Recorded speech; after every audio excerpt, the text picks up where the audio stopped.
एक बार फिर से स्वागत है आपका हमारे चैनल भारतीय संस्कृति पर। आज हम सुनेंगे अजा एकादशी की कथा। भाद्रपद मास की कृष्ण पक्ष की अजा एकादशी का महात्म्य।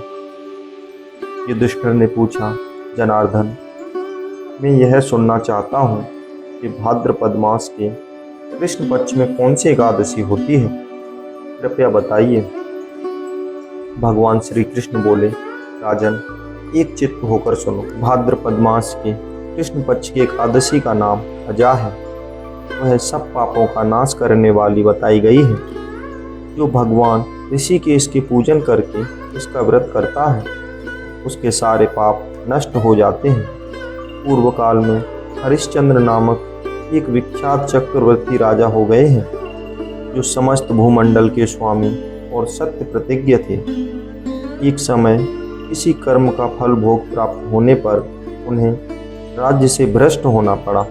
राजा ने अपनी पत्नी और पुत्र को बेचा, फिर अपने को भी बेच दिया।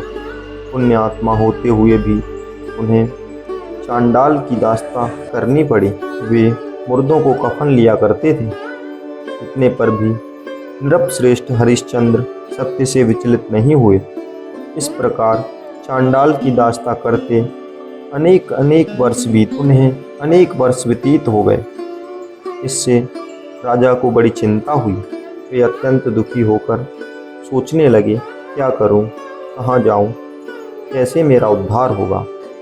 इस प्रकार चिंता करते करते वे शोक में समुद्र में डूब गए। राजा को आतुर जानकर कोई मुनि उनके पास आए। वे महर्षि गौतम थे। श्रेष्ठ ब्राह्मण को आया देख नृपश्रेष्ठ उनके चरणों में प्रणाम किया और दोनों हाथ जोड़कर ऋषि गौतम के सामने खड़े होकर अपना सारा दुख समय समाचार कह सुनाया। राजा की बात सुनकर ऋषि गौतम ने कहा, राजन, भादों के कृष्ण पक्ष में अत्यंत कल्याणमयी अजा नाम की एकादशी आ रही है, जो पुण्य प्रदान करने वाली है। इसका व्रत करो, इससे आपका सारा पाप नष्ट हो जाएगा। तुम्हारे भाग्य से आज के 7वें दिन एकादशी है। उस दिन उपवास करके रात में जागरण करना। ऐसा कहकर महर्षि गौतम अंतर्ध्यान हो गए। मुनि की बात सुनकर राजा हरिश्चंद्र ने उस उत्तम व्रत का अनुष्ठान किया।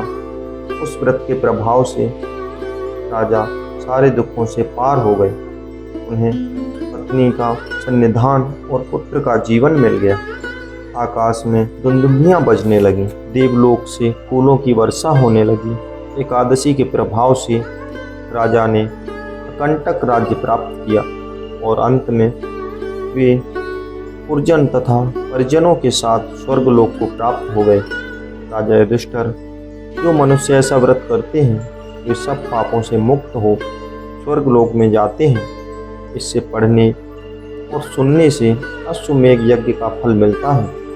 इसी के साथ यह कथा समाप्त होती है। मिलते हैं एक और नई कथा के साथ। तब तक के लिए यदि आप हमारे चैनल भारतीय संस्कृति पर नए आ रहे हो तो हमारे चैनल भारतीय संस्कृति को सब्सक्राइब कीजिए और बढ़ावा दीजिए।